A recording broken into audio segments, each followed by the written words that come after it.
Race got underway. Well, not underway initially, unfortunately, for Charlie Hart. He wouldn't get to take the start from pole position. And so when we did get to racing, unfortunately, we were down one white McLaren. That allowed Jamo Hartling into an early lead. And it was a very good start from row 2 of the grid for Maximilian Hewitt. He would hold an early second place in the Aston Martin Vantage GT4, but just a few corners in, Tom Leben had already gotten himself through back into second place. Tobias Bill Clausen dove to the inside of Ravi Ramid, who started well in the invitational class BMW M4 GT4 Evo.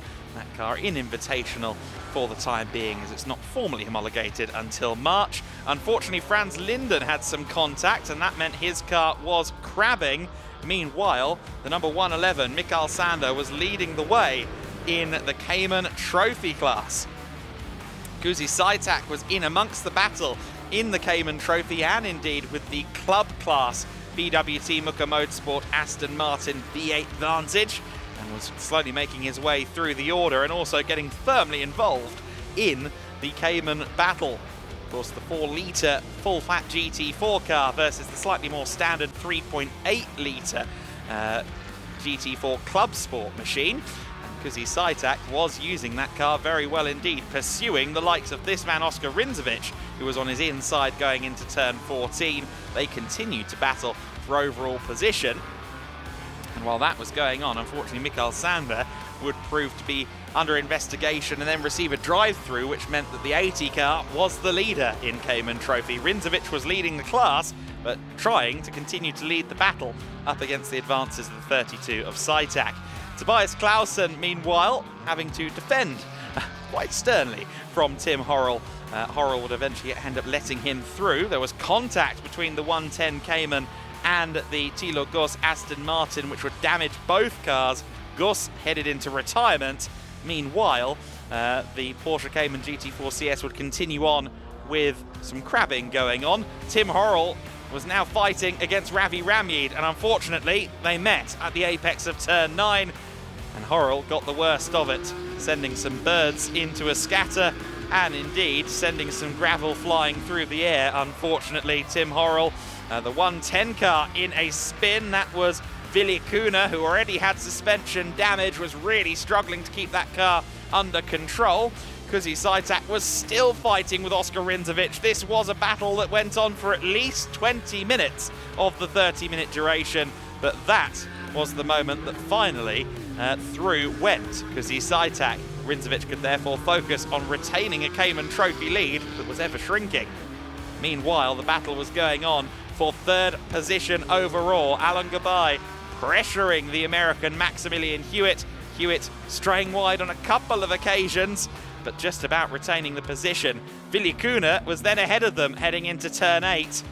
And Hewitt would get ever so slightly distracted, seemingly drift wide, try to cut back across, and they met in the middle. Unfortunately, the Aston got the worst of it. A potential overall podium instead gives way to a spin. Alan Gabay continues on. Max Hewitt also continued, but only finished in 6th place.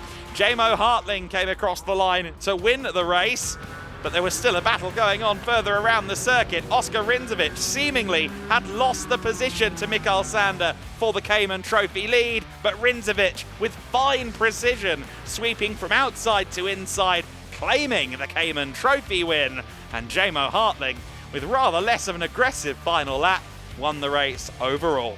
Hartling then with the most dominant performance I think we've possibly seen so far from SR Motorsport, at least this season, and the dominant car of Estoril, Elite Motorsport, finishing second with Tom Leben in the number 77. Alan Gabay in 3rd place for WNS Motorsport. We'll have to see whether anything is said or done about that contact with Maximilian Hewitt, of course. Tobias Bill Clausen in 4th position overall for BWT Muka Motorsport. He'll be happy with that, largely inheriting positions where other people faltered.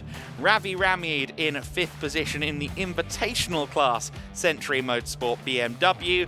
Max Hewitt salvaging 6th place, but he'll be agonising over that moment where he just drifted wide, then tried to get back to the inside line, and unfortunately made contact with Alan Gabay's Porsche.